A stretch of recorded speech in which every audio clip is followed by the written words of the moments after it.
Hey everybody, and welcome to an anomalous wild ride with Steve-O. And if you're wondering what anomalous means, it is that which deviates from the normal, the standard, and the expected. And that is what you're going to get today, because there have been new developments in the UAP/UFO world of phenomena.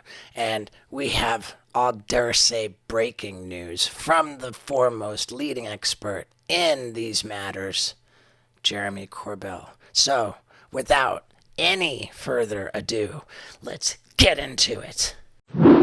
Ladies and gentlemen, people of the universe, I bring to you, again, Jeremy Corbell. And again, we have a special guest co-host, the star of Jackass. It is Dave England. Woo! I'm the star of Jackass. The star, yeah. Not one of the stars, the star. Yep. Just clarify. And speaking of stars, you have Scott Randolph. That's right. And we're talking about UFOs in the skies. Yeah. Last week we might have rubbed a lot of people the wrong way. What'd you do? We suggested. Why, you read some of the comments? I know, Vinny told me about it. The thousands of comments. They're like Yeah. L. Right. But hey, who knows? Maybe that was good for engagement. And if anybody listened to what we talked about, we were suggesting that Aaron Rodgers and Cat Williams might have had a rough week. But everybody universally agrees that Cat Williams got the dub. I came around on that. And there was a lot of pushback saying Aaron Rodgers did not catch an L. But hey, you know what? Yeah. Well, all of the comments said that Aaron Rodgers didn't take an L. All of them. Then I guess we're wrong, and I'll just admit that I'm wrong again. You. Okay, and Vinny, bless his heart, despite the fact that he's getting married this Last weekend, we'll have gotten married last Yeah. week. Not missing a podcast, old Vinny. He's up there in the front. He's camera. getting married on Monday. Congratulations, brother. Yeah, congratulations, Vinny.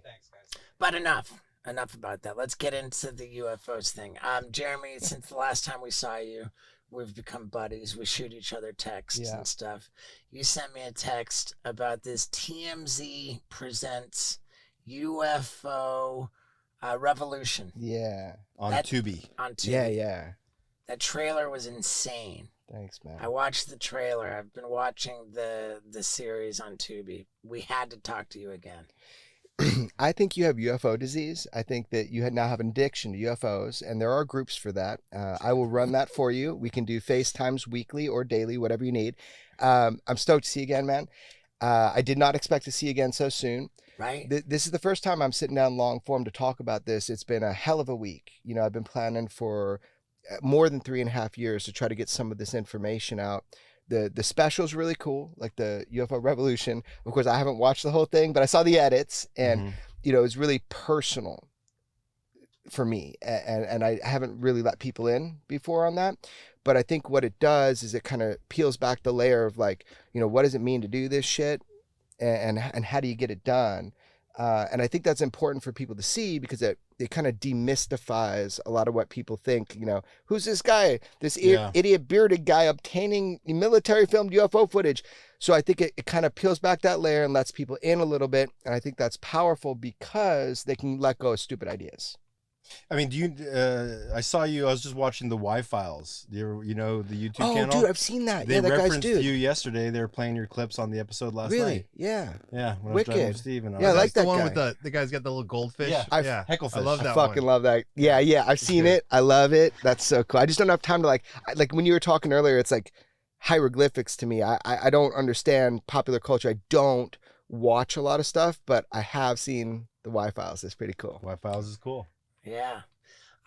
You mentioned how this Tubi 3-part series, TMZ Investigates, TMZ Presents, UFO Revolution. You said that it gave a personal kind of glimpse into your life. Yeah. And I saw on there that you described how UFO it's more of a hobby for you, that it's that you have a job. Oh, and yeah, that your job isn't about UFOs. Yes. I mean, it's not a hobby. It's an obsession. I'm an addict for UFOs like you now. But yeah, so I think that is one of the things it reveals in the show. And again, I have to watch the final cut. But yeah, I mean, I have put more money and time and just, energy into investigating this topic than I'll ever get back out from it.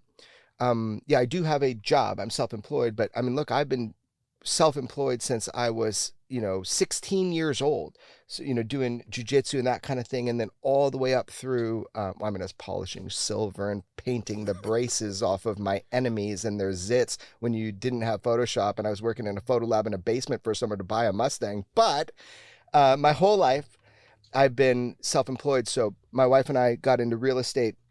The smartest thing I ever did was listen to her, but also invest what I earned all those years of training jiu-jitsu and teaching jiu-jitsu into property. So I guess they revealed that a little bit in the episode that, yeah, this is not like how I put food on my table. Right. You said you're out more money than you put in. Yeah, I mean, look, it's hard for people to grasp if they've never made a documentary in the way in which I do, but like, I don't get paid to come on these interviews. Sure. I don't get paid to do news hits. My films, the Bob Lazar film took me legitimately 9 years. So imagine all that time.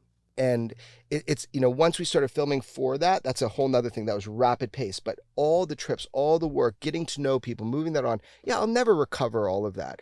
I'm not complaining. That's just how it is. So I think that's important for people to understand that, I do this because I love it and because I want to understand more. And I'm greedy. I'm selfish. I want to know more than I want to tell other people. So that's been my focus for a long time now. And so there's stuff that you haven't gotten out, and that it came out in this UFO revolution. A couple things have come out in this. Yeah. What I haven't gotten out, I just haven't gotten out yet. But yeah, we got 3 new major assets, I call them, products. So military filmed UFO footage or imagery. And in this series, my priority is to protect sources, even if they don't protect themselves.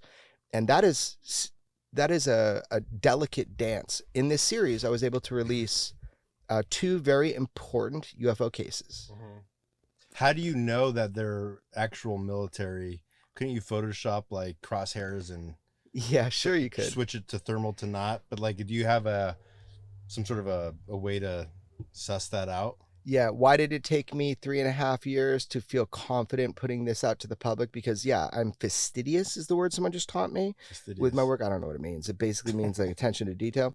But like, yeah, man, you could fake anything these days. And that's the problem, right? You could fake any footage. So I usually and typically require about 3 times that I get a piece of footage. And I get it anonymously and I set it up that way. I don't want a source that I'm talking with.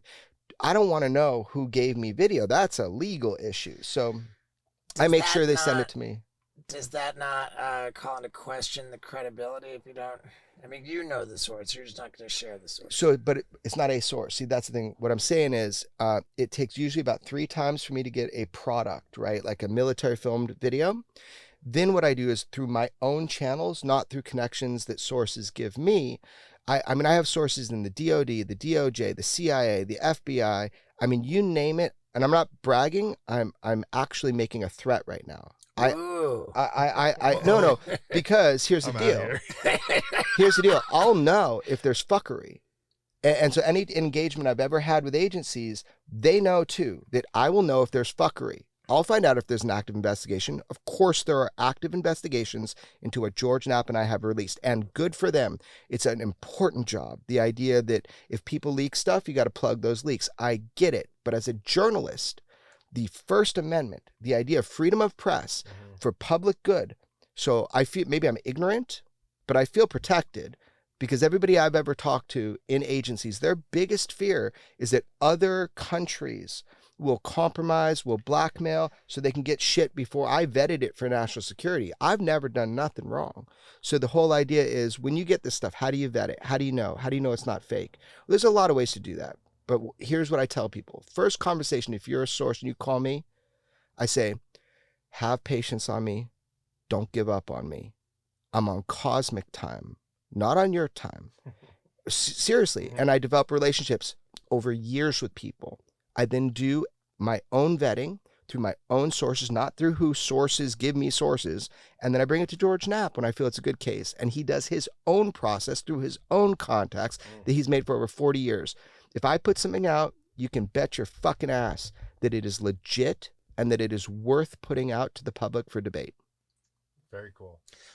When you sent me the trailer for the Tubi 3-part series, there's kind of a lot of emphasis on people being in danger, people's lives being threatened, people. Sure. David Garush. Yeah. That was in Right. And the last time we spoke to you, you seemed pretty laid back about the whole idea of being a target, being in danger. Yeah. You know, like in the series itself, you said that you're safe because you're a journalist. If you want to be safe, I think we can all agree that being a journalist with integrity might help. But what I think really helps more than anything is to take supplements that boost all of your body's function. And the best supplements in the market brought to you by Momentous. These are supplements that can be trusted because they're used by over 90% of the teams in the NFL. They're developed and used by the legendary Andrew Huberman and yours truly, Steve-O. Now, when you go to livemomentous.com, you'll see that they have all these different bundles of supplements for different things, like sleep. You gotta know sleep is humongously important to me. So this little sleep bundle right here is my bedtime, 30 to 60 minutes before I go to bed, so that I get maximum REM sleep, and you know how important REM sleep is. And I'll have you know that I'm sleeping better than ever, thanks to this stuff. But to start off my day, I've got everything to boost my cognitive ability, the alpha GPC, the tyrosine, and omega-3, which is for brain health, and I added in acetyl L-carnitine for metabolism and muscle support. So there you have it, folks. And if you want to get 20% off your order, you go to livemomentous.com. That's LIVEMOMENTOUS.com and use the promo code STEVO. Again, that gets you 20% off your order, and you're in the supplement game with the best in the business. So join me and Andrew Huberman by doing that, and let's get back to it. Do you still feel that way? If you remember specifically what I told you, is that I use that term as a shield. You know, Yeah. I'm a journalist because I say I am, because I break news, because I bring stuff forward. I don't know the letter of the law, but I know the spirit of the law. So, you know, look, in one sense, it's a front. Don't fuck with me. I will push that button. But so I'm not minimizing that. I'm not minimizing what I have heard from sources. I'm not minimizing what they've experienced. There are active Inspector General complaints against what has been done to people like David Grush, and it is diabolical. And it involves physical danger. Me, myself, everybody seems to pretend they're my friend. So the thing is I've never, I don't feel the need to publicly talk about the pressure that I feel, you know, in protecting sources and myself. Right. I'm not going to minimize it, though. This is a secret, and it's treated at a level, UFOs is treated at a level higher than weapons of mass destruction, meaning that there's a threat somehow in the mind of intelligence agencies. How they try to silence people. It can be compromising journalists, like just even on Twitter, and like getting them to like try to discredit people. Character assassination, which we saw with David Grush. Yeah. With his PTSD, so fucking stupid. He got over it. A lot of people fucking murder themselves because of, you know, PTSD. They're so limp dick, these kinds of things, but there's more. There's other ways that people can be pressured and other ways that can be threatened. And yeah, George Knapp and I have our own stories, and one day we will tell that, and I've documented everything. But I don't think that's important right now. What's important is people to have courage. How we treat our whistleblowers, right now is going to determine what we learn about the UFO topic within the next year. So they did show that a little bit in the series, like you said, but I don't dwell on it, man. You know, I feel like if you're doing the right thing, or you're trying to, you know, then you're on the right fucking path. Okay. What about all these threats and danger? Is it all from the U.S. government or other entities? Or Yeah, man, it's really dynamic. So I'm going to try to answer you like really directly. I have to dance a little bit, but I'm going to try to answer you really directly. There are many interests to, and I'm going to say this real clear, shape the emerging UAP narrative. In quotes, imagine that in a document from an intelligence agency. Okay. So what that means is the threats are like, well, is my family going to be okay? Am I going to lose a clearance? Right. So for people that are in the military, you know, will I be defamed to the point like they tried with David Grush, where no one's going to hire the guy? always by someone representing the U.S. government. I mean, So- it's not like Elizabeth Warren's assistant no. is coming after you, No. right? So no, yeah, So who because would it who be are the from? holders of the secrets? Remember, a lot of this technology is said to have been put into private industry. So think about like big tobacco.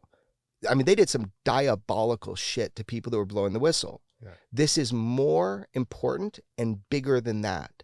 So when you move something into private industry, they have their own kind of rules of engagement.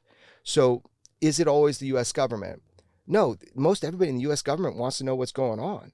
But when you move things into private industry and you give them power, they can operate by different rules. Now, of course, they are defense contractors, right?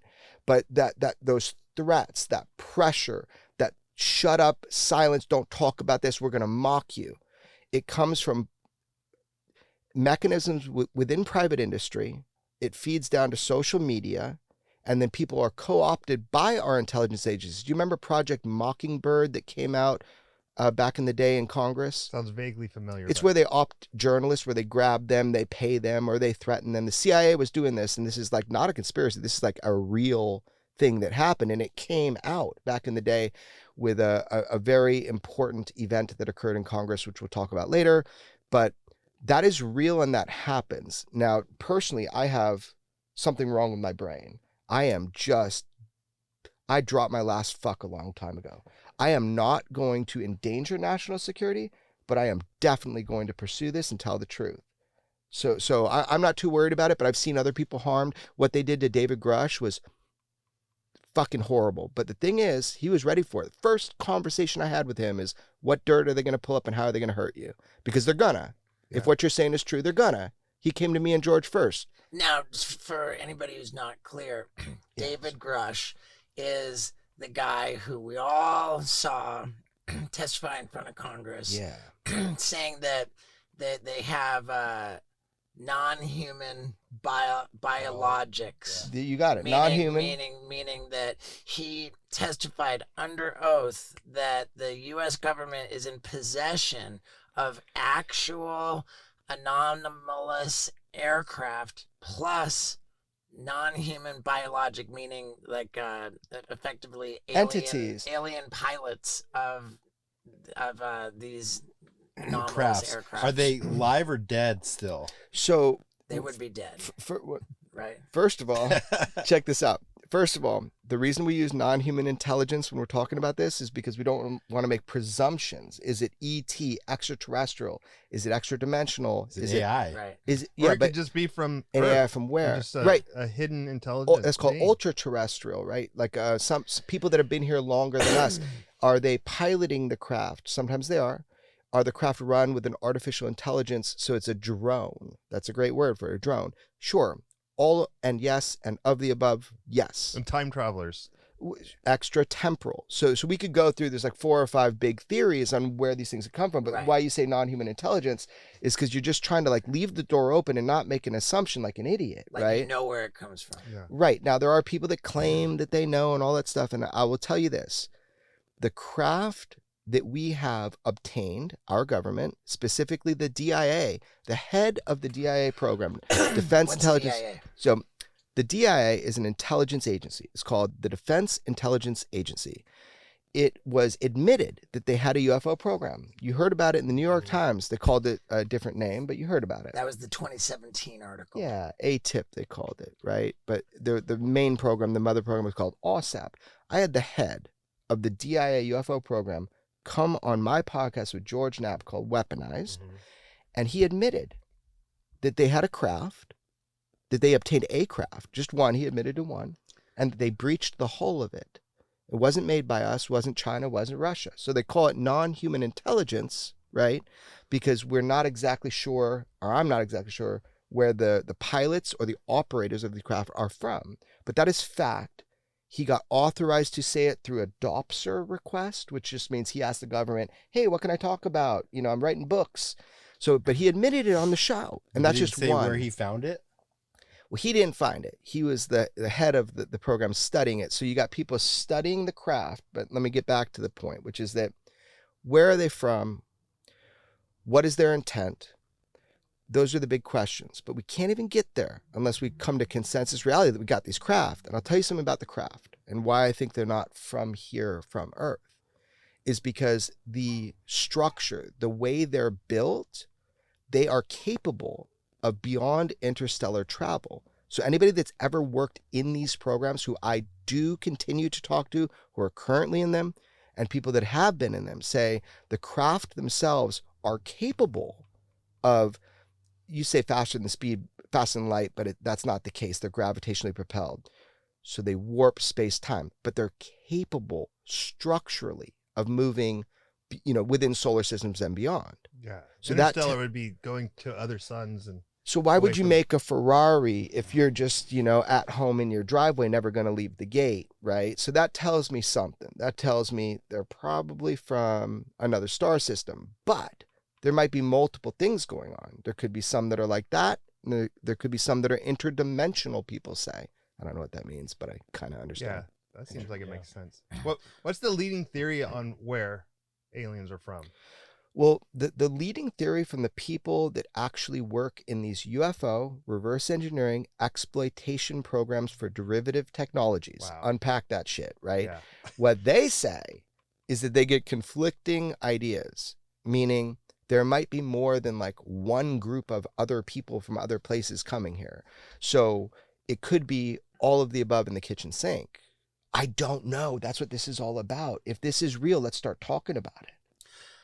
The idea that I got as far as why the government takes this so seriously and why the government's been so secretive, I kind of just heard the message that the government was embarrassed to admit that what they know about this anomalous, craft, all this UFO stuff, is that it is a technology so far advanced beyond anything that we as humans are capable of.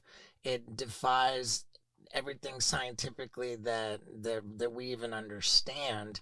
And as such, if this phenomena was to turn hostile, the government is well aware that it cannot defend its own skies, it cannot defend its own people, that like if this anomalous phenomena turns hostile, UFOs. they can You just could even say aliens, whatever, Yeah. somewhere.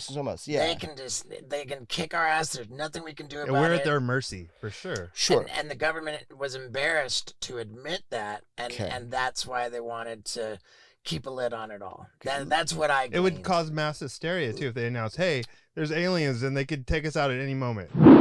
Now let's be realistic. Causing mass hysteria does not have to be a bad thing. If you've got the right idea, then why not build the right website and the right e-commerce business to take advantage of mass hysteria in a positive way? And that's what Shopify is all about.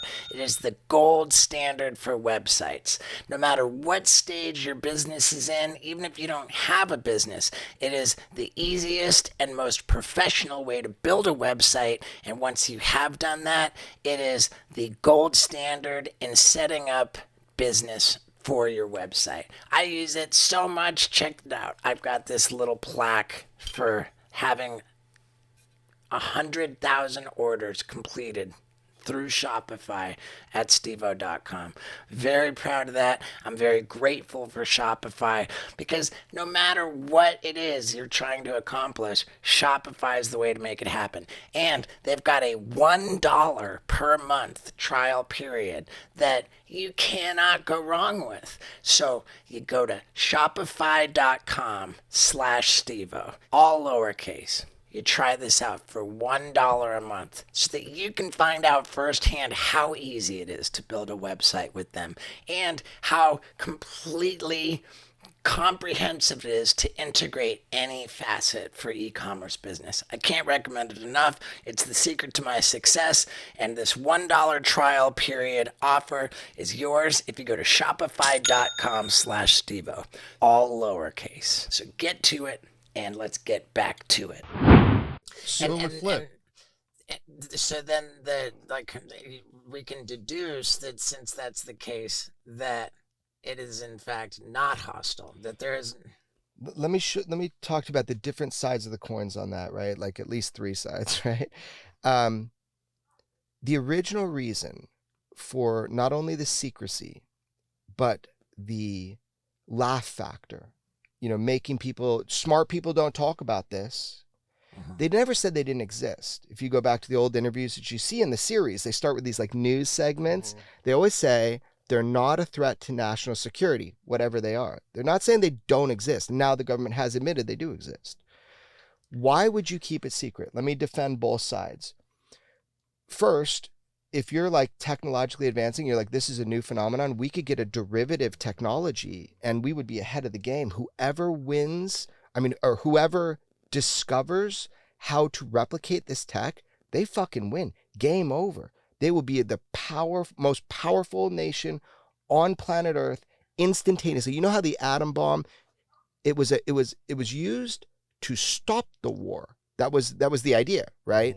You show the power, everybody pauses, humanity pauses, and they go, oh shit, let's not keep doing this. So whoever gets the ability to replicate these propulsion systems, it can be weaponized. And if you have a weapon like that, it's game over. So if I was the government, I'd be like, holy shit, we already got the mechanisms in place because of the atomic program to keep this shit compartmentalized and secret.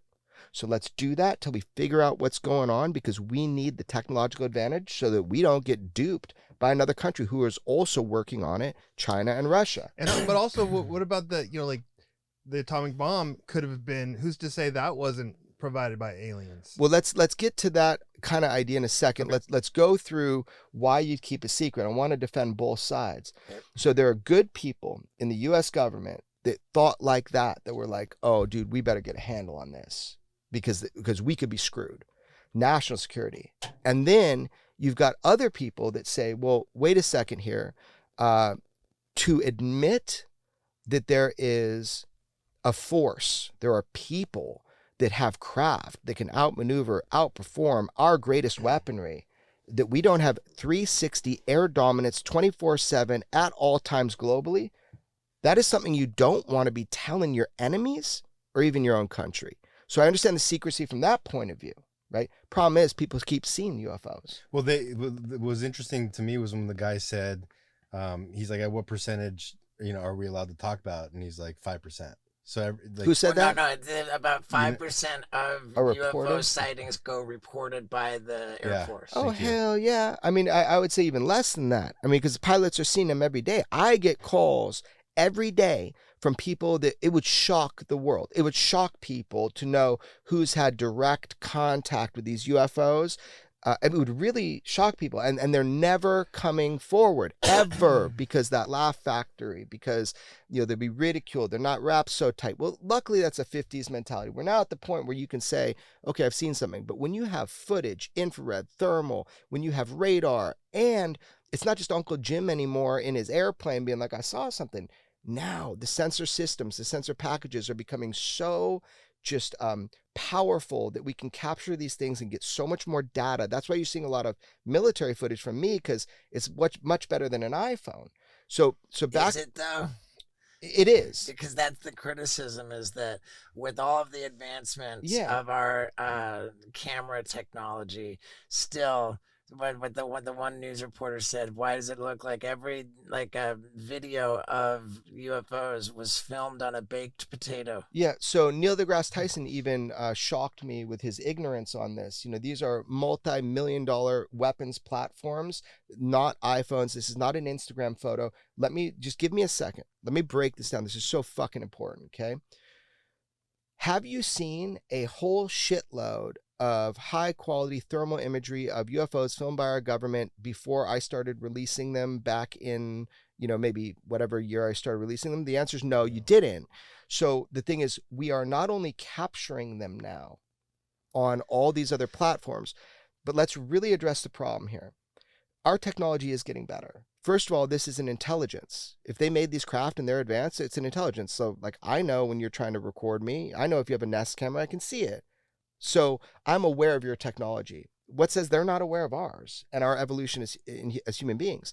The other thing is the iPhone, bro, that is not what you're seeing on the videos I'm releasing. And let me explain the difference. You got an iPhone, you pull it out, shoot the moon, go ahead, take a picture, see what you see, right? What you're seeing in these videos is you're seeing this layered sensor systems. So you're seeing heat signature, thermal, that's the black and white.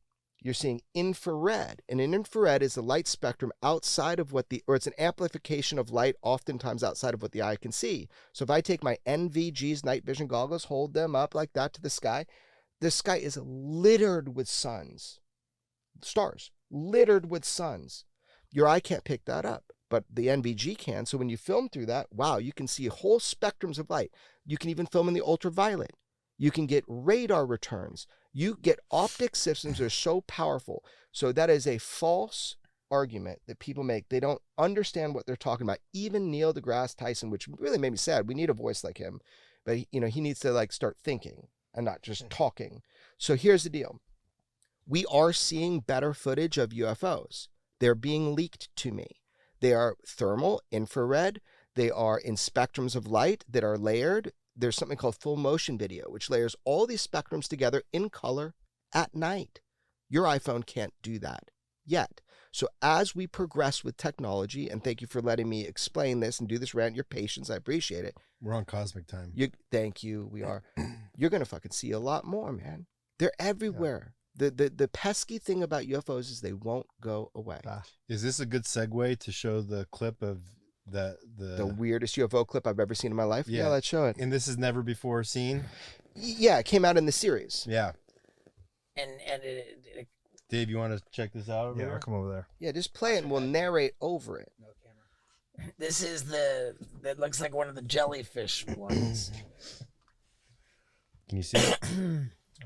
Sit here. Now, for people who criticize the resolution, the quality of the video of UFOs, it all looks to me a little bit like when they show footage of drone strikes from the when you see a missile hit a target on the news and they're showing war footage. It's the same type. Okay, let me. This is the highest fidelity footage. So the clearest footage from thermal that you'll see is from an aerostat, which is a weapon or a targeting weapons platform above these bases to stop incursions. They'll strap bombs onto drones, and these guys are highly trained. They're like, this is they go through this training. They're like, here's what a trash bag floating in the air looks like through this thermal sensor. Here's what a balloon looks like. These guys know that because they've been trained. I've rule all that stuff out. I have seen their training briefings. I know for sure. So what's interesting to me, so first of all, a few things let's break down. You notice how the video is a little skewed. Obviously, whoever leaked it to me, and by the way, it was leaked to me multiple times. Film the screen. Yeah, they filmed the screen, and that's probably in a SCIF, and that's illegal, and that's why I protect sources. I don't want to know who sent it to me, but I get it a bunch of times, and I start calling people, get firsthand witnesses. So what you're seeing there, it's so funny, these debunkers, these are not critics. Debunkers and critics are different. Debunkers exclude information to fit their agenda. Critics look at something critically. I am way more critical of videos than people think. So what you're seeing here, people are saying, oh, that's a smudge on the lens. Well, first of all, I know after 3.5 years, it's not a smudge on the lens, and that was immediately debunked by Yeah, dude, somebody took the video and you can see the object rotating. So it's like, it's incredible to me the things they'll say, like it's birds, it's bird poop on a lens. So it's not. That is an object. And it's changing, darkness to lightness. Well, that's because of important. heat. It's the cold, hot. So it's changing Yes, its temperature. brother. And if you did film this with an iPhone, it would be nice and crisp and everything, but there would be not that object. You wouldn't see it. You wouldn't see it. It would be black. Is this Because- nighttime yes, or daytime? This is night. So nobody on the that's in the area can see this with their eye? That's one of the trippiest things. So nobody noticed it. Nobody saw it. In fact, an alert went out. They shut off the feed to 2 other countries. I've talked to everybody that was, not everybody, tons of people that were there that night. And not only that, but they sent out people with night vision, which is a different spectrum of light. It's not thermal, and it was invisible. It's not they knew where it was. It was invisible. So that's like called signature management. So that is a real problem. So this thing is turning from hot to cold in the thermal spectrum, couldn't be seen through night vision, which is just a spectrum of light the human eye can't quite see. It's an amplification of light. Nobody saw it also visually. No one noticed it. The dogs, the people, everybody. And by the way, this is a base within a base where this is filmed. This is really lucky. The American Afghanistan? So this was, I think I can say now more about it. This object came in through a base that was a joint operations base run by the United States, the Navy, a couple agencies, and an aerospace contractor. And they were the clients of the base at this time. This object went through this base within a base and then went out over Lake Habbaniyah. I think that's how you say it. And that it was moving out over the water. And that's the footage that I'm going to release a little bit more of very soon. It's like it moving over the water. The thing is I can't explain now why. Where's Lake Habbaniyah? So that is right over Iraq. So this is, sorry, I didn't answer. So the country is Iraq. Mm-hmm. And it was at a U.S. joint operations base, but a base within a base run by those contractors and agencies I told you. And Nobody's getting in there. I'm not flying a drone in there without it getting fucking shot to shit. Dude. Can you believe this guy, Scott Randolph, thinks he's going to go and perpetrate behavior that's frowned upon and expect to have no consequences whatsoever? That is naive and misguided, because I will tell you, if you perpetrate behavior that's frowned upon, you should expect consequences, and swift ones at that. And that is why it is so important to finally drop the bad habit that makes people look down upon you with a frown. I think you know what I'm talking about. And man, I've got the way to drop the bad habit by replacing it with the good one, and it is called Fume. Fume is a diffusive device which simply flavors air, so you can trade in that dangerous chemical with flavored air. You can trade in that embarrassing bad habit with a good one. And now, candidly, I love this so much. My Fume is always in my pocket. And if you see me anywhere, ask me if it's in my, say you got your Fume in your pocket. And if I don't, I will shoot a little shout out video for you and all your buddies. And if I'm honest, every single person who has said, do you have your Fume in your pocket? Even though I did, I shot that video for him anyway, because that's the kind of guy I am. I love it, and I think you're going to love it too. And they've got a special deal for the listeners of the Wild Ride podcast. If you go to tryfume.com, that's tryfum.com/Stevo, and use the promo code Stevo, you're going to get 10% off your order, and that is in addition to their buy one, get one deal on the flavored cores. That is the core in the middle, which flavors the air. You buy one, you get one. So one more time, go to tryfume.com/Stevo and use the promo code Stevo to get on your journey to a healthier, happier you. Now let's get back to it. These guys on a daily basis assess this. They target with this system. You can shoot an Al-Qaeda or an ISIS tire out of a moving vehicle. You can track it and target it at 23 miles or more. And it's never failed, the system. That's why it's so high fidelity, high quality thermal. It's never failed. They track it and they blow up and return to sender bombs. So if somebody puts like a bomb on a drone and flies it over the wall, an incursion, right? First time the world is ever seeing an incursion of a true UAP designated by our government in a conflict zone. First time we get footage of that filmed by the military. That's what you're seeing.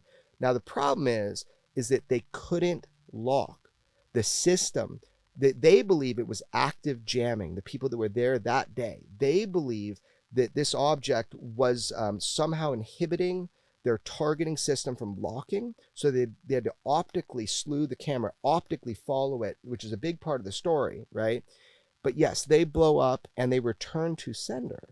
It's a really funny term they use. The bombs that come over, and it's a real danger. Bunny style. Return to sender, bro. You bringing me a bomb? Take it back and sign for it. Bam. You know. So anyway, so that's what you're seeing now. It is the strangest morphology, shape of a UFO that I've ever seen. The jellyfish. The jelly, and I call it the jellyfish because of what it did at the end, which I have not provided footage for yet. But it did something. It went transmedium, went into the water. We'll talk about that in a sec. But the shape of it. Let's just talk about that. Why we call it the jellyfish. Some people on base were calling it the spaghetti monster, right? So here's the deal. The jellyfish morphology of UFOs has been reported since the beginning of UFO sightings. Just because you haven't seen it doesn't mean that that's a new thing. If you look at like a John Keel book called Operation Trojan Horse, one of the first shapes he lists for known UFOs is jellyfish. The reason that I dubbed it that, right, rather than the spaghetti monster, which was pretty cool, is because it went into the water. So what you're not seeing in the footage I provided, and maybe one day that footage will go public. Today is not that day. But I will tell you, it does and was filmed, and the object does this. It goes out over Lake Habanilla, if I'm saying it right. It stops on a dime. It descends stiff into the water. And for 17 minutes, operators were told to track the area. So they did. They panned out. They watched. The object does a controlled ascent up out of the water after 17 minutes and then shoots off at 45 degrees. It wasn't instantaneous motion, but it was a rapid acceleration to the point where the camera couldn't track it anymore after like 30 miles away. That did happen. There is footage of it. And I do hope that one day people get to see that. I am not in a position to release that, but I am testifying to you, and take that for whatever you want. That footage exists. Why not? What are you waiting for? Yeah. I am going to, so I don't have that footage. It's not in the safe. I'm going back over. Okay. What's safe? I I don't have that footage to provide to the public. However, I know precisely where it exists, and I will be informing people within government exactly where to look. People that have been lied to. I will be doing that straight up, and then it's up to them. Can they declassify? Can they get it out? But I will be doing that.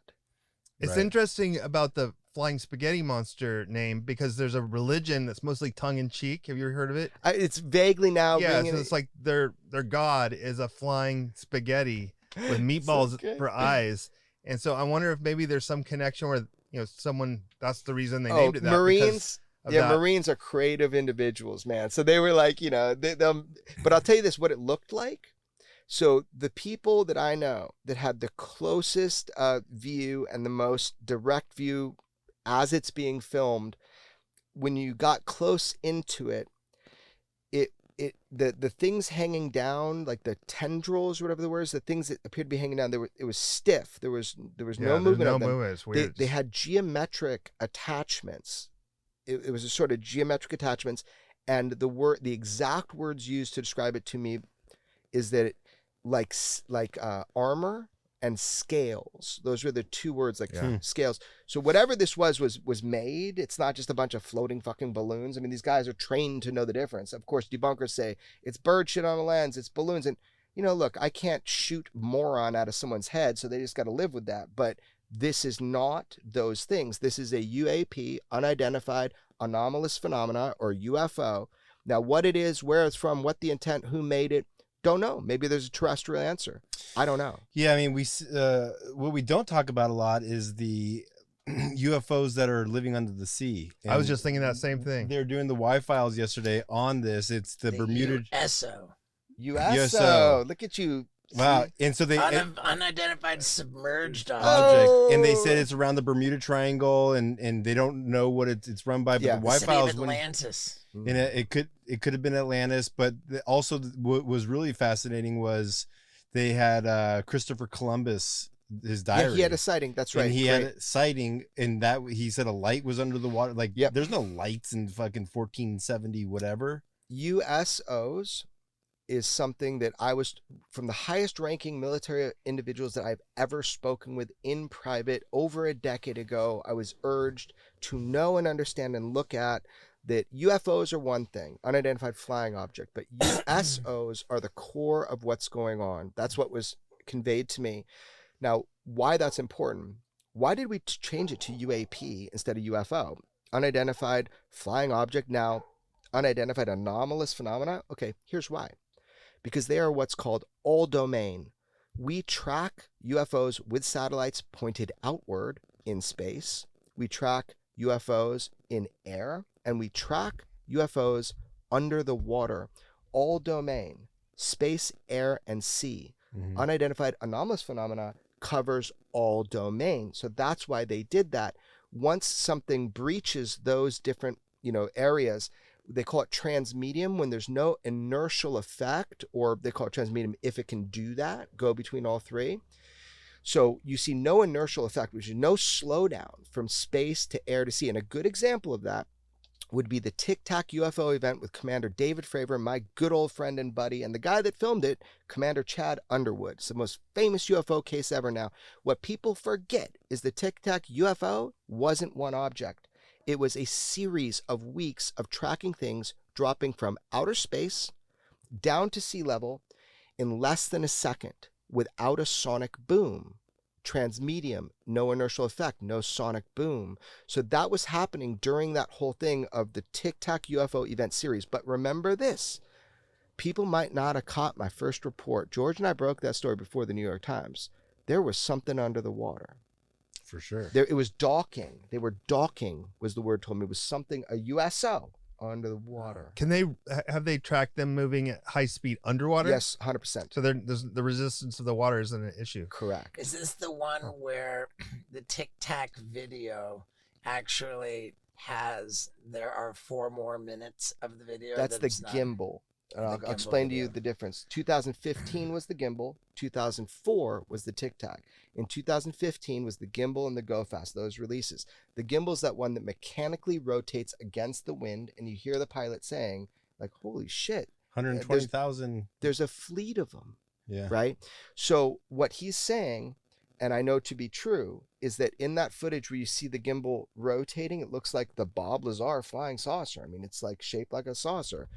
When it rotates, in front of it is, I think, 5 other objects that were kind of like, what do you call it when you go along like a caravan of UFOs or something, escorts, right? A flock. A flock. I don't know what you call it, like a flock of Yeah, flock of UFOs. UFOs. A flap. Yeah. So there were, on that day, there were other UFOs in front of that one, and there's 4 extra minutes of footage that hasn't been released to the public. And again, I'm not in a position to release that. I do believe that if we put enough pressure, maybe the DOD and the government will declassify that and put it forward. That's what we're fighting for. But hell yeah, dude, that was the gimbal. It's a good case. What do you think is maybe some speculation on why, whatever these things that are driving the crafts, why do they want to be so secretive? Like, why are they hiding themselves from us? Yeah, speculation mode, right? Because I don't have direct communication with the course. aliens. I don't know who's operating them. But here's what I notice. What I notice is that the pattern that we have seen through human history has been one of observation and not direct intervention, typically. There are cases of intervention. You go all the way back in history to like Alexander the Great and like basically like shields of fire, like beaming down wall to break it through so he can invade. I don't know. I wasn't there. That's history, right? But in modern history, you have these UFOs landing and communicating with like children. You have the aerial school event, which is powerful. I know the two girls that were standing right there by these beings. That was in Africa? Yeah, I keep messing this up. The exact country that it was, Zimbabwe. I think Zimbabwe. Botswana. It was Rua. I don't know. I've been to Africa a bunch, man, and I got confused. 'Cause I was just I like, think running it's around. Zimbabwe. I watched a documentary. Yeah, about it was That's what Zimbabwe. Yeah. seems So basically, these children at the time, Liesel and Salma, they're incredible human beings. They were like within a meter, like 3+ feet of these beings. But my point is this: is that there seems to be an observational program.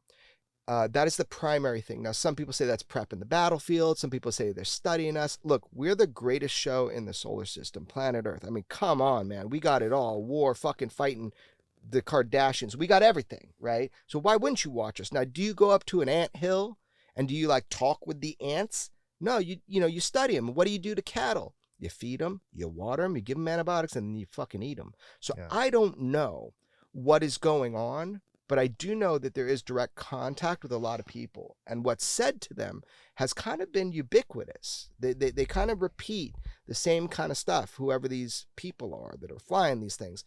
Now, can we trust what they tell us? Oh, fuck no, man. Trust is earned. And if you're not revealing yourselves, you're not revealing yourselves. The true architects of the secrecy would be the visitors themselves. You should read a book called Childhood's End by Arthur C. Clarke. You know who he Arthur C. Clarke was a guy, like a futurist. He like predicted the internet. It's got some great books. One's called Childhood's End. And in that book, he's got these craft. And what they do is they post up in the sky, and for generations, they just sit there, acclimate humanity to their presence, because they got a little dirty secret that they know it's going to be hard to breach the second they meet humans. I don't want to ruin the book, but they look like fucking demons. Wow. So I don't know why. The message that the aliens that visited that school in Africa gave to the children was, you're trashing the planet. Yeah. You have to change this. And that was so much before that was a thing in humanity, right? I asked Liesel, one of the two girls, like, why do you think you were showing them? By the way, it was like a projection in their minds, and it was like mesmerizing. Like the second they turned to their friends, it disappeared. So if you believe them or not, it did happen. But if you believe them or not, like, I asked her, why do you think they said that to you? You know, it'd be weird. Like, I don't know what, and if I was an alien, I don't know what I would say to somebody. I'd probably give them a t-shirt or something. Why did you say that? What are you supposed to do with that? And then you made a good point. It was so long ago. What year was it? 80s, early 80s? Dude, I'm sorry. My Something like facts that. are scram. I'm And tired. wasn't there like 30 school children? There's a bunch. There's yeah, full school. Yeah. But, so she said to me, I think I'm doing it now. If you ask me, anything worth doing is worth doing now, like getting into therapy. And that's why I'm so happy that this episode is brought to you by BetterHelp. What can I say about the benefits of therapy? It helps me keep my relationship strong. And I happen to know somebody who recently got into therapy on BetterHelp, and it's the gorgeous Paul Brisky. Yeah, I did. I got into it. I got a therapist. It was super easy to set up. And even after a few sessions, I felt like I wasn't really clicking with her. And it was super easy for me to switch to a new one. I have this new therapist I really like, and I'm really enjoying it. I like it a lot. What are you working on? I'm working on all sorts of stuff. My relationship, kind of like what you said, like fixing the roof before it rains.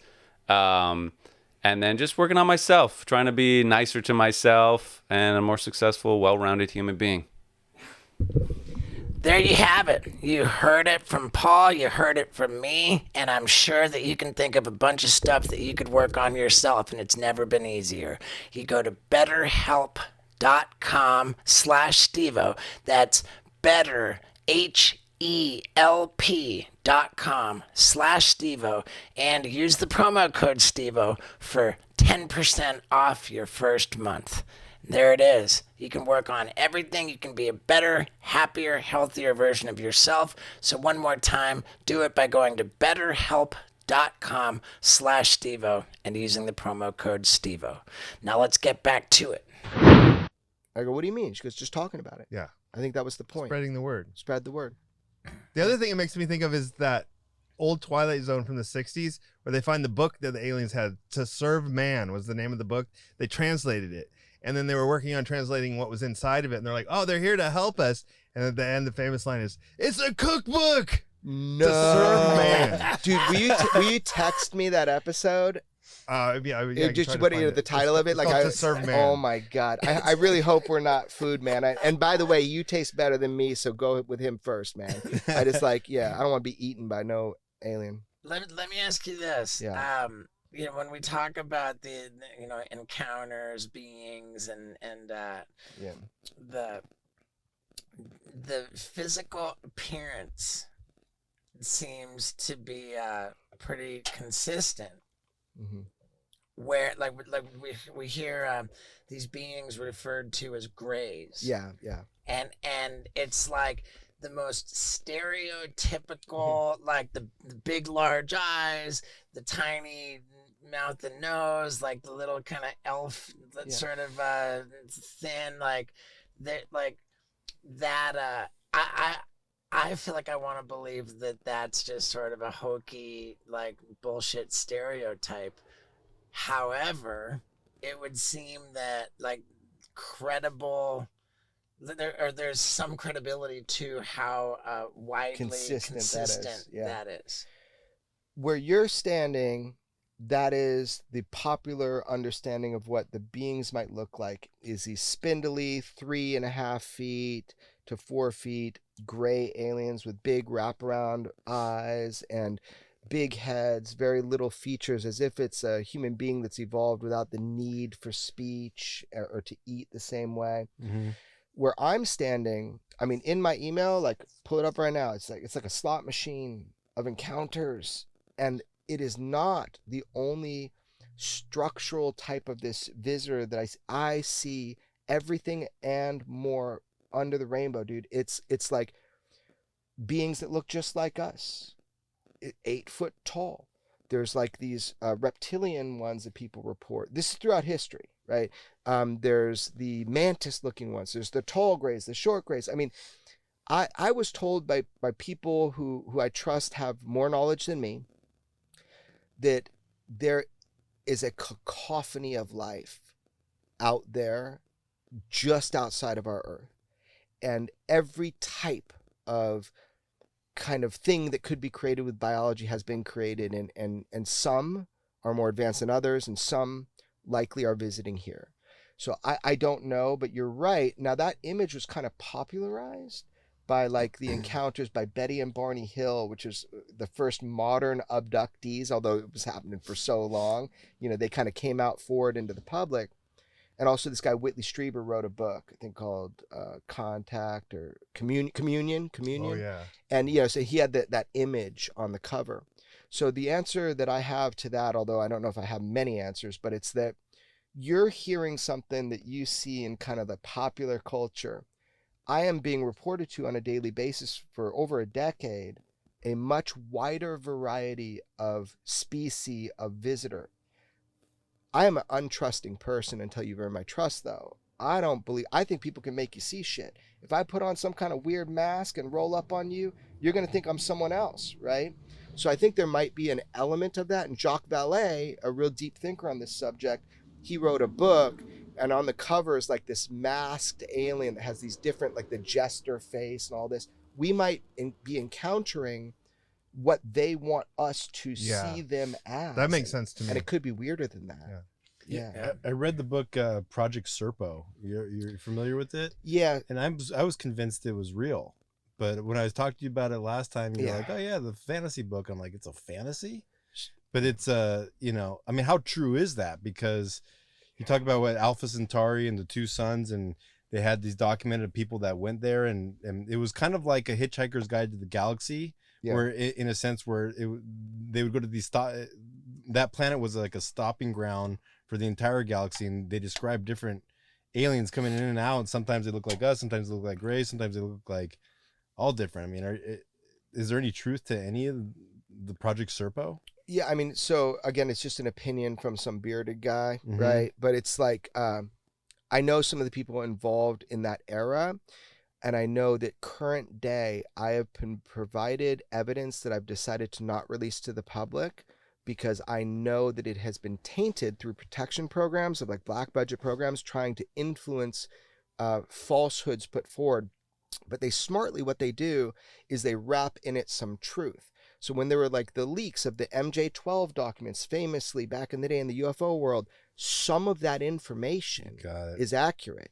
So, and even today, a lot of what I end up obtaining, I need to be very cautious that there could be some, like I recognize that program name. The public does not know that program name. Doesn't mean what I read on that page with the program name on it is real information. Mm-hmm. I have been shown what are alleged to be classified documents and indeed are classified documents. Like, you know, I could backtrack that and find out, but that doesn't mean that what's on that page is correct information. So you have to be very careful. So Project Serpo, there are elements of truth to that. I can't distinguish which ones, but there are elements. They sent up 12 people. I don't know, bro. I don't know. I just don't know the answer to that. Yeah. As far as what aliens look like the way I think about it is on Earth here, intelligent life, you know, we have us shaped like this, 2 arms, 2 legs, head on top. Paddle, yeah. Then there's octopus that are nothing like us. And then, you know, even a dolphin being a mammal looks so different than us that it seems absurd that anything coming from another planet would look anything like us. Do you know how to? Makes me think the time travel thing with the standard alien. Do you know how to feed a baby panda? Bamboo? I can teach you, man. You get in a panda suit and you go feed it. Oh, I see where you're going with that. Yeah, man. So I don't trust for 1 second, you know, the look of what the true form is being hidden. Come on, man. I could put a mask on you that you can't even see close up isn't you. So I just like, the thing is with the whole UFO thing is, I don't know, man. I don't know what's true from them, whoever they are. I try to get things that I can sink my teeth into that we can then have a discussion about. So video evidence is great, but the big questions, we can't even start on that until our government comes clean. Just today, there was a classified briefing they were waiting for to find out, is David Grush telling you the truth? I saw the news clip. It's a big deal. And I was shocked. I'm getting some texts from, you know, congressional people, and they're telling me, okay, they were able to validate some stuff. They didn't completely stonewall us. Now, I haven't had those calls yet because Steve-O rolls up with you guys, but that was today. Yeah. And so I'm hopeful that they got more information. But here's the rub, or not the rub. Here's the ace in the hole. The Inspector General of the United States. I know some of what you've been briefed on because I literally sent people your way instead of to Arrow and the UFO program because I don't trust them anymore. They got a new director. He could be good. Let's find out. Sean Kirkpatrick didn't, you know, he obfuscated to the American public, but the new director, really hope that he's a good guy. Here he is. I sent people to the ICIG, encouraged them to fill out whistleblower complaints, direct eyewitnesses who work on these programs. I know that individual is briefed on them. So in that conversation that he just had today, I'm hoping he did offer some of that truth. Because if not, these people, they're locked, they're ready, they're done with being oppressed with this shit, and they're going to come forward. So I really hope that information is being presented properly to Congress. Ooh, that sounded like a threat. Oh, shit. I'm full of threats, man. But really, like, I'm a teddy bear. I, like, make a threat and walk away. Like, I don't want to fight, you know? The Tubi series, one thing that really, really kind of moved me a little bit was the people who have had encounters. I don't want to classify them as alien abductions, but people who have been visited by beings. Yeah, I saw that part. I did see that. It was very cool. Yeah, people have been visited by beings. It's the guy Jay. Right, yeah. and they feel like they can't share this with anybody because they're going to be labeled as crazy. They might lose their job. They might, they might, you know, get divorced or whatever. Like, they just feel like there's a sadness about having this experience that you can't share honestly. And in that section of the show, they talked about, again, like the consistency of the account Yes. of all of these visits. Yeah, yeah.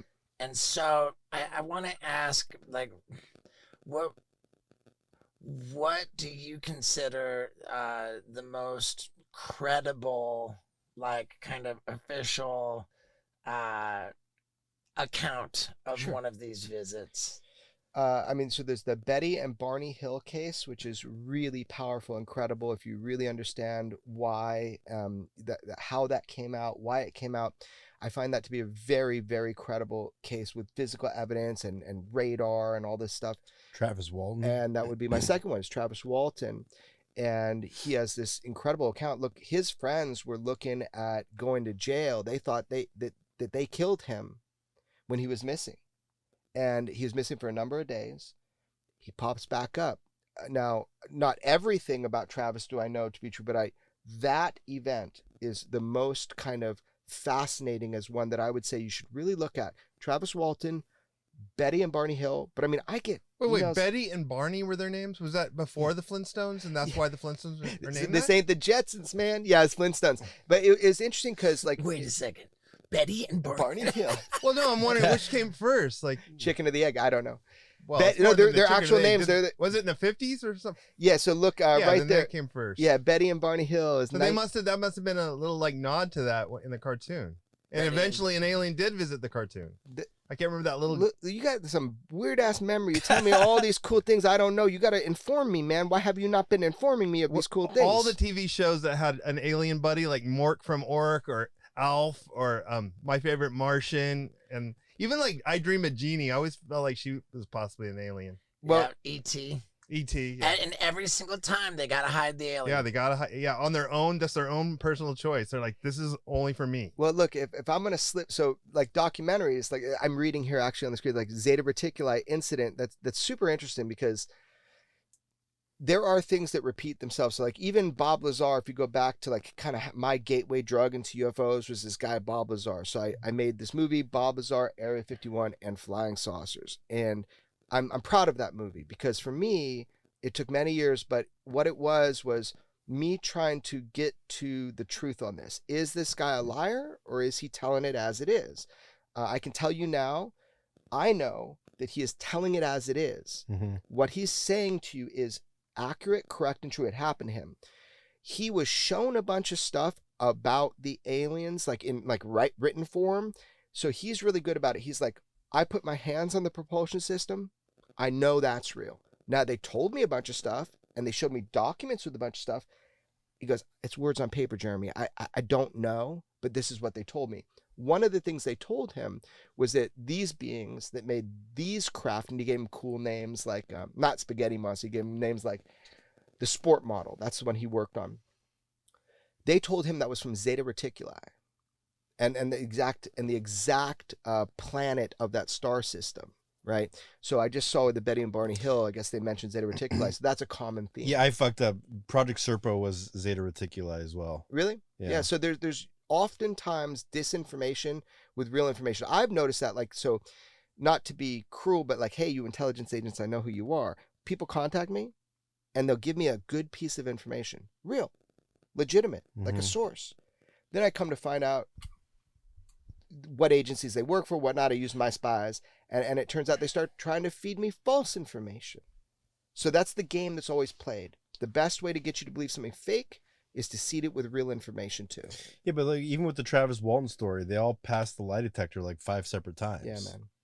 So like, yeah, but those things you just put a tack in your shoe. And is that get through true? 'em. I mean, I That's don't know. so full Wouldn't of know. I shit. got one I've been practicing on for like 2 years. But I don't know. Do you have a lot of people reaching out to you that are just cuckoo for Cocoa Puffs and you have to filter them out? Like predominantly, besides my family, who are the worst.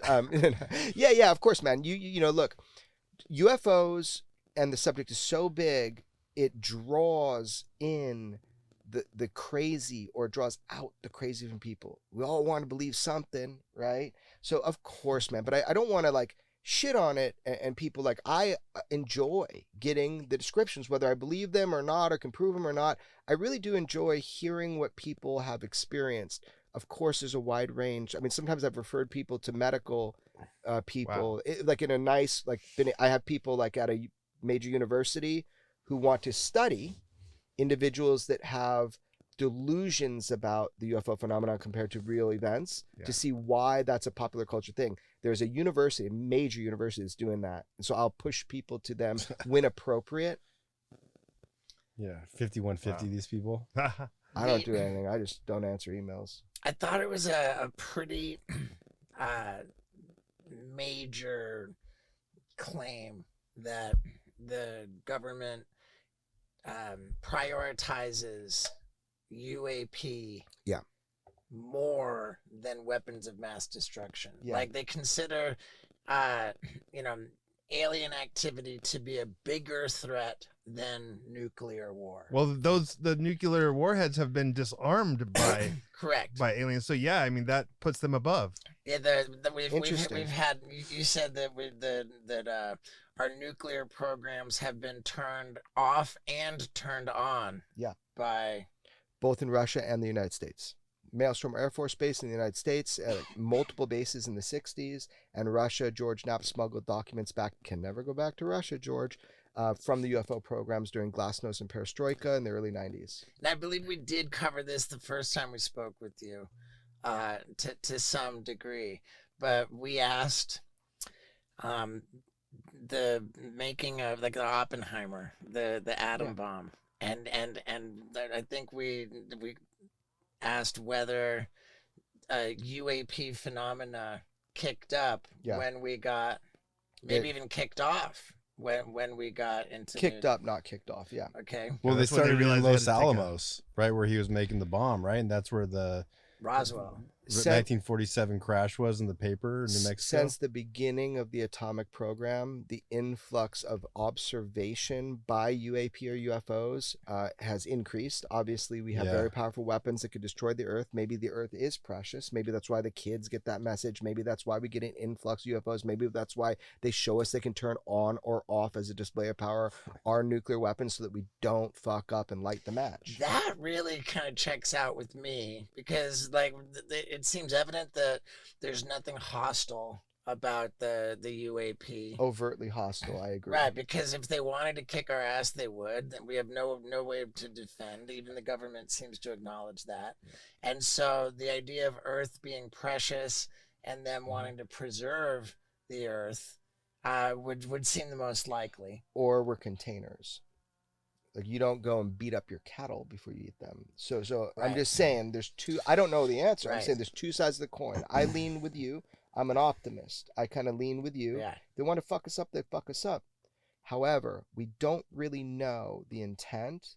And so you just have to be open to the, and I get it. That's the military's point of view too. They could be our creators. They could be essentially our God. And we're their little experiment, or they're just like a kid, and this is their little like guinea pig cage. Okay, let me ask you this: the speculation that it was aliens who built the pyramids, who built Stonehenge. We talked about that on the last episode. I remember I'm kind of like not as knowledgeable in that, or don't feel like I speak from personal opinion, but I will say this: even without the ancient history. Modern day history. George Knapp and I did an episode on Weaponized. He got this guy who wrote The Day After Roswell, and it was an old timer who checked out, and he did have the roles he did, and he said he seeded our industry with technology from the UFOs. I really believe that. Yeah, that was his claim. What seeded mean? Seeded means like you propagate it to, like, come to on, private industry. 150 years ago we didn't have anything, and now look at us. That's such a short amount of time for how much technology we've just suddenly.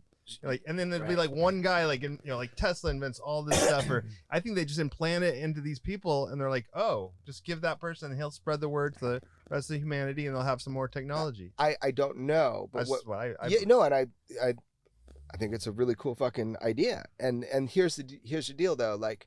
Even without ancient stuff, even without pyramids and all that, and like, although it is pretty suspect, the idea that there's pyramids in Africa and in South America. Don't get me started because this is not my thing. But yeah, like it's a subject to there's talk something about. going on there. But we don't even have to look back to ancient times, right?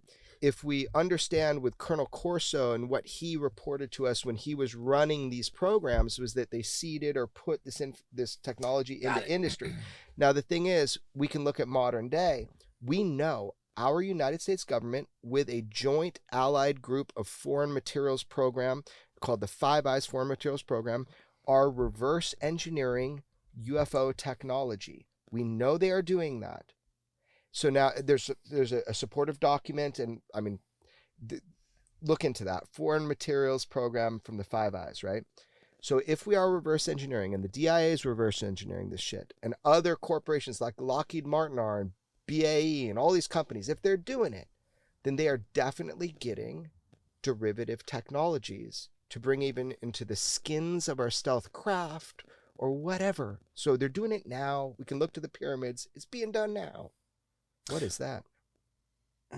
What was he talking about on the show? I think it was episode 1 where he was saying, yeah, if you look at the moon, there's that crater and there's a 6-mile high antenna. Oh, you're talking about John Lear. What the fuck? Yeah. Is that real? So you got a glimpse into the craziness that I started in to get involved with UFOs in episode 1. You saw episode 1? Yep. Okay, Yeah. so when they're talking about my life, That's Learjet, John Lear. yeah, they say, well, Wow. I think they kind of say, like, Jeremy kind of started, doing with this guy, John Lear, filming with this guy. Mhm. So this is the son of William P. Lear. William P. Lear was the inventor of the 8-track cassette tape or stereo. Motorola is a company that was built off of his company. He invented the Lear jet. And his dad was a force of nature. And he also was involved with UFO stuff. But his son, John, kind of was the disinherited son. Like the will, I read the will. It was like, basically his dad gave him a can of dog food when he died. And every line says, except for John Lear. Like, so everybody gets this except for John Lear. They didn't have a good relationship. But John Lear is the most wild bastard I ever met. I loved him like a family member. I started filming about UFOs thinking he's my gateway drug. He's the way for me to get in, right? At the end of his life, he disliked me very much, and I still loved him. He was a wild man, though. And so that's how I got started. He told me a bunch of stuff. And no, most of it's complete fucking nonsense. He talked about, like, however many 98 races on the surface of the sun. I mean, it was almost like he's testing you to see if you're a total idiot. Mm-hmm. But some of the stuff he told me checked out and validated. It's like if you have no filter and everybody gives you UFO stuff because you're John Lear, the son of William P. Lear, and you don't have a filter and you spew it all out at people. He did that to me.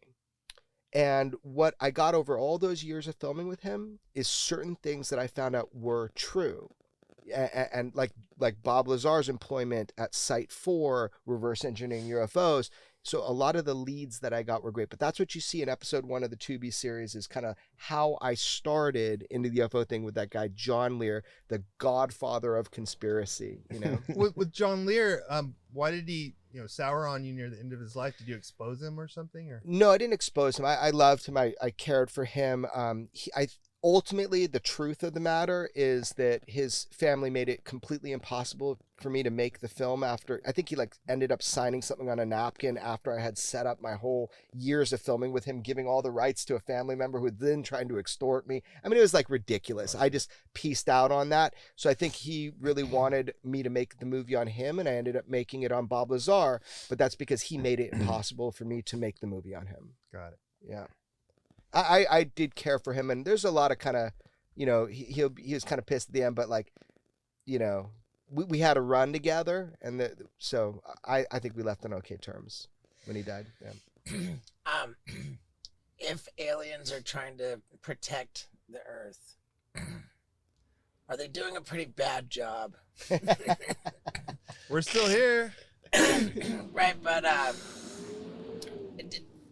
does it feel like like World War III, like crazy, like just kind of imminent stuff, and the fact of the one thing being filmed in Iraq, like Iraq was like the river Tigris and Euphrates, like the first civilization, Sumeria, like, and then it's Iraq, like that's like a major hub of we're seeing them everywhere. The reason why I feel like the Baghdad Phantom I put out from Iraq, the Mosul Orb from Iraq, and then also this one, the jellyfish, right?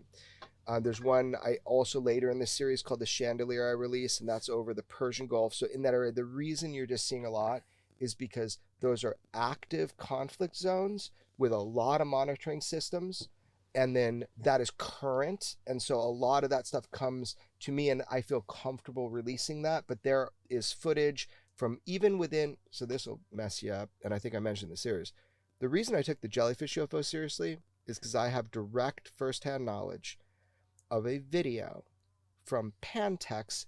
I think that's in Texas. It's one of our nuclear armament and disarmament facilities, one of the most secretive facilities we have in a lot of ways, of a jellyfish UFO, jellyfish morphology UFO, coming in down between the nuclear silos, making a pass through like a corridor, and then popping up and shooting off at 45 degrees with instantaneous movement.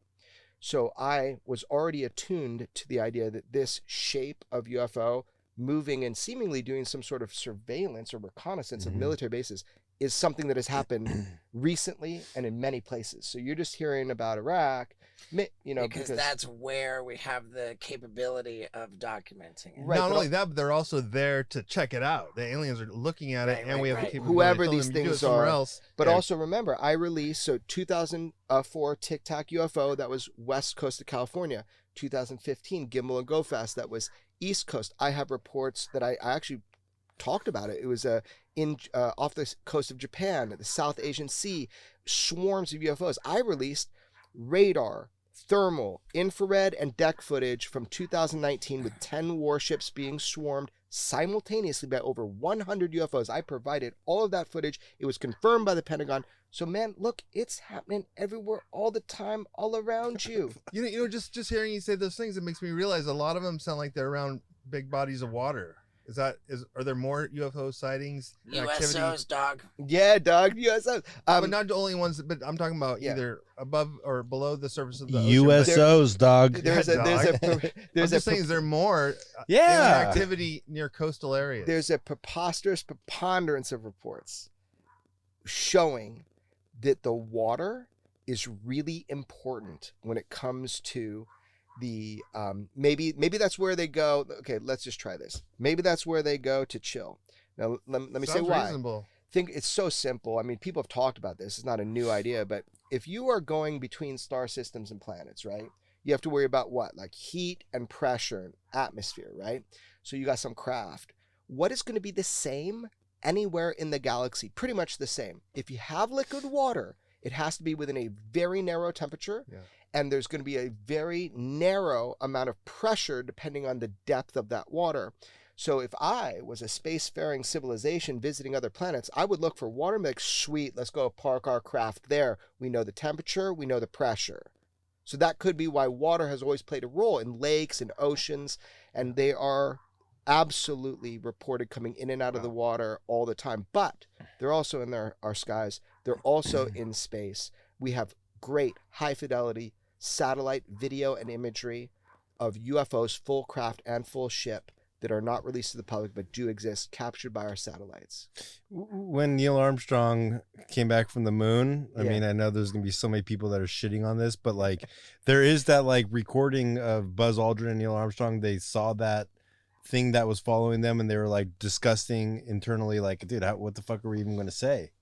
You know what I'm talking about? I have an astronaut story, you know? Yeah. There's a lot of both Russian and U.S. astronauts who have contacted me directly, and some are public about what it is they've talked about. Some of recordings have been leaked. Some of it's fake on the internet. Some of the things are fake. I will say this. I spent a lot of time with the sixth man who walked on the moon. His name is Dr. Edgar Mitchell. And before he died, I filmed with him. The last filming anybody ever did with him, I did 3 days with him. I traveled with him for a little bit. There he is. This dude was, that's how we know about the Wilson Davis memo, which you guys like is too nerdy to get into, but this is a guy that knew. And with it beyond a shadow of a doubt, he was informed on UFO reverse engineering programs, straight up. Yes, astronauts will maybe sometimes see things, but I don't know. I wasn't there, but I've heard the same thing as you. Yeah. My friend's a pilot for a major airlines, And I'm like, don't you? You probably see aliens sometimes or something that looks like it. He's like, no, we have the shades down most of the time. Yeah, except all the pilots calling me now have started buying GoPros and sticking them on their windows Oh, wow. because Shit. I have video footage from pilots over the last 3 months of the most anomalous shit moving in front of them that they have gotten. So they were like, we need sensor packages. Call Bob Lazar, ask him what we need to put, because he's like, And a like science nerd. for their personal use. Yeah, see, there's a dirty little space here, which is that, are they going to be in trouble filming out the window while they're flying? These are commercial airline pilots. So we're trying to figure out what the legality is of that. And some people say, like my buddy Ryan Graves runs that aerospace or safety flight thing when it comes to aviation, and they got this cool reporting system they're putting together. Are they going to get in trouble? Because you can hear what flight they're on, and I have tons of video. We're just trying to decide, can we put it out to be analyzed? I mean, I'll show it to you. It's tons of video from different pilots all around the United States and the world. Who do you talk to about that? You talk to a aerospace lawyer, like I know. Who The FAA. not even They have dude. to. Yeah, policy has to change, or they should just put cameras on all flights and feed them live right into the cockpit, and also to everybody that's sitting there. Imagine that. You want to see UFOs? I would get on a flight if an airline advertised Galactic Federation flights. Here we go. You're going to have in front of you 6 camera view all around the plane. Look for UFOs while you're on our flight to that's Brazil. cool. I mean, it'd be so cool. Whale watching. Yeah, man. That would be cool. Yeah. Yeah. Is there any other speculation that maybe there is life on Mars? I was thinking about that when you were talking about the water, because they say that there's probably was water back at one point in history. And, Yeah. But I haven't really heard much lately about people. It used to be all the time Martians. Yeah, You don't hear Martians. that very much. And maybe the visitors were trying to play us on that, and Venusians, right? But I will send you a document that is public. It was by the CIA, that will really blow your mind about that. So you remind me. I'll check text it that to out. you. Yeah. Thanks. The reverse engineering, if the technology is so advanced, like, is there any hope for accomplishing anything trying to reverse engineer it? And does anybody running these reverse engineering programs have any idea of what they're actually like aiming at? Yeah. And like you say, it's game over whoever does it first, but like, does anybody even know what the goal is? Yeah, the goal is to up our game with material science, so we can create what they call metamaterials, which are like alloys that have a different effect in their environments when they're man-made or human-made or made by an intelligence. I've got an example in my house I can show you, and you can feel a physical effect. It's really pretty wild. It's called graphene. What they're trying to do is get the material science to the level where we could duplicate not only the engines of these machines, the technology, because we understand how they work pretty much, but Gravity, propulsion. yeah, everybody believes that's how it is, but matter is the only thing that produces gravity as far as we know it, or shows us the effects of gravity. But these reportedly actually produce gravity. That's what Bob Lazar said back in the day. And produce energy too. Like it was speculated in the series that if we do manage the reverse engineering, if we do kind of get capable on the level of this thing, then all of a sudden like oil is no longer needed, like energy, like the producing energy without issue. And then like that poses a threat to the whole fossil fuel industry, to the I've heard that for a long time, and I don't think society has the infrastructure to immediately change to a new form of energy. We'd have to be able to replicate the devices to create this. Maybe it's not just a principle of the universe, but it's also a material science challenge. So I don't think the world would change immediately. I don't think that's why there's secrecy. Oh, throw down industry. Are you kidding me? They'd look at that, they'd be like, oh yeah, let's make money on that. So there would be a way to monetize it. Now, people would disagree with me for sure. A lot of people disagree with me that we have reverse engineered UFOs, people say. I'm like, cool, man, show me one. So I don't know how far we've gotten. Bob Lazar said we couldn't get anywhere. Everybody I've ever talked to said we can barely get anywhere on this because we can't reproduce the physical materials. However, one day we will. One day we will be able to. And then we'll see how it changes industry. all right. What are the next steps with the government? Do we have any more big hearings coming up? Are they going to release more than 9 pages of of Yeah. anything like. Right. That one today, right? The There's one something today was big, apparently. I haven't talked to everybody that Yeah. was there, but there was some information. Look, it's baby steps, man. This doesn't I wish I could kick open the door and there you go. Even just putting out new footage, it's baby steps, controversy. But what is the hope, Steve-O? I mean, that's the deal, right? What's the hope? I can tell you for sure that it's going to be easy way or hard way. Meaning, I would like to see the slow process of the National Defense Authorization Act. They have some things in place now for UFOs.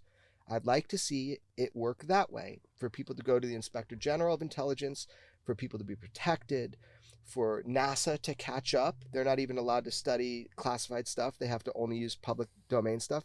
I would like to see this happen in a controlled manner.